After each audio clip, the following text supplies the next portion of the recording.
আসসালামু আলাইকুম রহমতুল্লাহি ওয়া বারাকাতুহু। আমি এমডি ইকবাল মাহমুদ ইকু আজকে আপনাদের সম্মুখে উপস্থিত হয়েছি খুবই গুরুত্বপূর্ণ একটা ভিডিও নিয়ে। তো আমরা উপস্থিত আছি দুগ্ধ গবাদি উন্নয়ন খামার রাজাবাড়ী রাজশাহী। এখানে উপপরিচালক জনাব ইসমাইল হক স্যারের সাথে। তো আমরা ইসমাইল হক স্যারের কাছে এমন কিছু বিষয় জানতে পারবো কাজে আসবে, কারণ আমরা সবসময় স্যারকে এরকম সাথে পাবো না, আর স্যার থেকে এরকম তথ্য নিতে পারবো। তো আমার ভিডিওটার অবশ্যই গুরুত্ব আছে, আপনারা অবশ্যই স্কিপ না করে না টেনে দেখতে থাকুন। তো স্যার, আমার যে প্রশ্নটা হচ্ছিল যে আমরা প্রজনন করতে যাই, আমরা প্রজনন করতে গেলে দেখা গেল একই গরুকে 3বার 4বার 5বার বীজ দেওয়ার পরে গরুটা কনসেপ্ট করে না। যে কেউ একজন এসে বীজটা কনসেপ্ট মানে দেওয়ার পরে কনসেপ্ট করলো, তো সেখানে স্যার একজন একটা বীজ কনসেপ্ট করার না করার পিছনে একজন এআই টেকনিশিয়ান কতটুকু দেয়? আচ্ছা, ধন্যবাদ আপনাকে। আসলে গাভী কনসেপ্ট না করার অনেকগুলো কারণ আছে। সেটা হলো যে গাভীর নিজের কি রকম অবস্থায় আছে। গাভী যদি অসুস্থ থাকে, বিভিন্ন রোগে আক্রান্ত থাকে, তার যদি পুষ্টির ঘাটতি থাকে, তাহলে সে সঠিকভাবে সে গরম হলেও দেখা যাচ্ছে সে কনসেপ্ট করবে, অর্থাৎ সে গর্ভধারণ করবে না। দ্বিতীয় যেটা হলো যে আমি যে সিমেন্টটা অর্থাৎ সিমেন্টটা ব্যবহার করছি, সেই সিমেন্টের কোয়ালিটি যদি খারাপ থাকে, সঠিকভাবে যদি প্রিজার্ভেশন না করা হয়, তাহলে কিন্তু আমি সিমেন্ট দিলেও গর্ভধারণ করবে না। তৃতীয় যেটা হলো যে আমরা যে যে গাভীটাকে বা যে বকনাটাকে সিমেন্ট দিচ্ছি বা পাল দিচ্ছি, সে তার যদি পুষ্টিগত অবস্থা, তার শারীরিক অবস্থা খারাপ থাকে, তার যে বিভিন্ন পুষ্টি ঘাটতি থাকে, তাহলে কিন্তু সে আমরা যত বীজ দেই সে কিন্তু গর্ভধারণ করবে না। এইসব বিষয় গুলো এবং হচ্ছে যে সংক্রামক রোগে আক্রান্ত থাকে, তাহলে কিন্তু সে গর্ভধারণ করবে না বা গর্ভধারণ বারবার গরম হবে।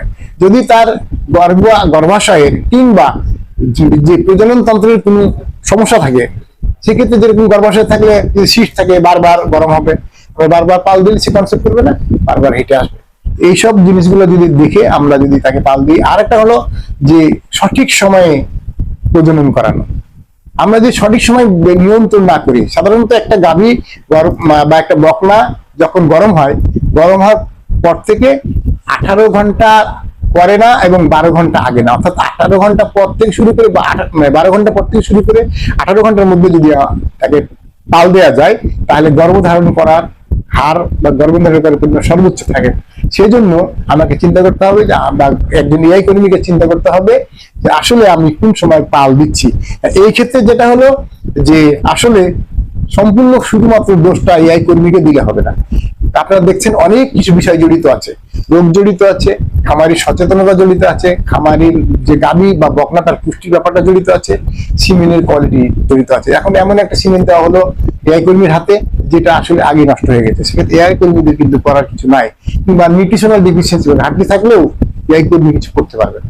সেহেতু একবারে তার পুরোপুরি দোষ দিলে চলবে না, কিছুটা দোষ থাকতে পারে। যেরকম যদি সে সঠিক সময় নিয়ন্ত্রণ না করে, মেনে না চলে এআই করার জন্য, অথবা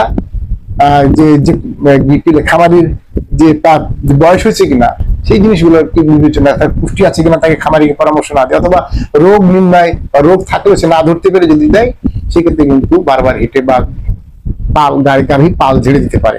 সেই জন্য আমি মনে করি যে শুধুমাত্র এআই কর্মীকে দোষ নাই, সার্বিক অনেকগুলো বিষয় কিন্তু পাল দেওয়ার সাথে জড়িত বা গর্ভধারণ করার সাথে জড়িত। স্যার, আমার নেক্সট প্রশ্নটা হচ্ছে স্যার, আমরা যে কৃমিনাশক গুলো দেই, এই কৃমিনাশক গুলো কত গুণ পর্যন্ত সেফ? এবং স্যার, বীজ দেওয়ার আগে আর পরে এখন একটা কৃমিনাশক দেওয়া হচ্ছে, যেমন বীজ দেওয়ার 2-4 ঘন্টা 5 ঘন্টা আগে, এটা কি দেওয়া যায় স্যার? আচ্ছা, ভেরি গুড।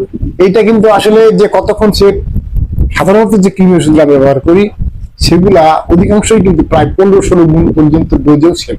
অর্থাৎ আমরা একটু আমরা যদি একটু বেশি দিয়ে ফেললাম, তাতে কিন্তু বিচলিত হওয়ার কিন্তু কিছু নাই, কারণ অনেক গুণ পর্যন্ত তার সেফটি মার্জিন আছে। আচ্ছা, এরকম একটা যে সেই ক্ষেত্রে কোনো ভয় না। আমরা গর্ভধারণ করার ক্ষেত্রে যেটা যে কত সিমেন্ট দেওয়ার কতক্ষণ পরে বা আগে, আর সাধারণত যেহেতু এটা বীজের ব্যাপার আছে, আমরা 2-3 দিন আগে চেষ্টা করবো কৃমিনাশক খাওয়াই দিতে, পাল দেওয়ার, যদি গরম হওয়ার 2 দিন আগে আমরা এটা জানে থেকেই সেটা। আর একবার পাল দেওয়ার পরে আমার মনে হয় পক্ষে 15 দিন অপেক্ষা করা উচিত পালটা আবার এইটা দেওয়ার জন্য, কি বলে এই কৃমিনাশক ওষুধ খাওয়ার জন্য।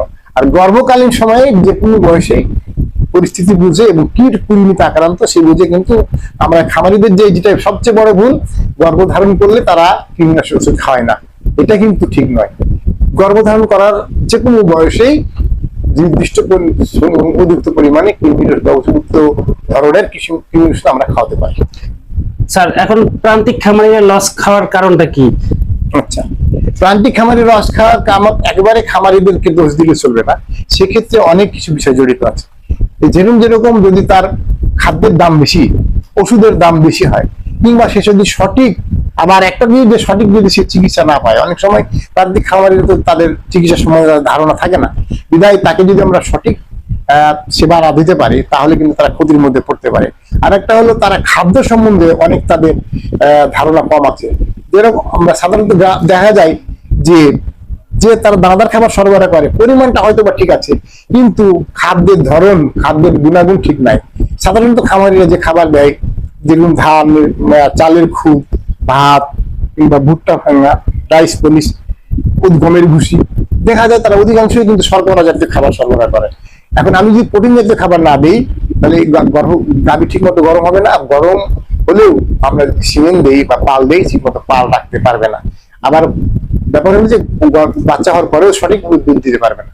সেই জন্য সঠিক পুষ্টি একটা বিবেচনা করে। আর যদি কৃমিতে যে রেগুলার কৃমিমুক্ত আমরা না করি, কৃমিতে আক্রান্ত থাকলে গাভী ঠিক মতো হিটে আসবে না এবং হিট বা পালও ঠিক মতো রাখতে পারবে না, এবং দুধ যদি বাচ্চা হওয়ার পরেও ঠিক মতো দুধ দেবে না।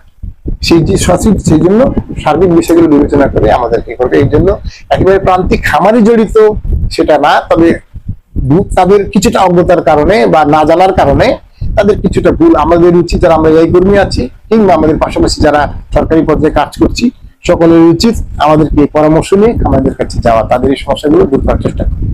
তো আমরা স্যারের থেকে স্যারের উপস্থাপনা শুনতে পেলাম এবং খুব গুরুত্বপূর্ণ বিষয়গুলো পেলাম, যেটা হচ্ছে একজন এআই টেকনিশিয়ান বা একজন আমাদের যারা প্রান্তিক যারা কাজ করে ফিল্ড পর্যায়ে, তাদেরও সচেতনতার অভাব আছে, খামারিরও সচেতনতার অভাব আছে।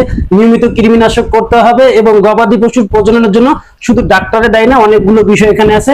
আমরা কারো দিকে আঙ্গুল না তুলেই আমরা আমাদের নিজস্ব জায়গা থেকে সঠিক থেকেই কাজগুলো চালিয়ে যেতে চাই। ততক্ষণ ভালো থাকবেন, সুস্থ থাকবেন, আবার দেখা হবে আগামী কোনো পর্বে। আল্লাহ হাফেজ। আসি স্যার। Thank you.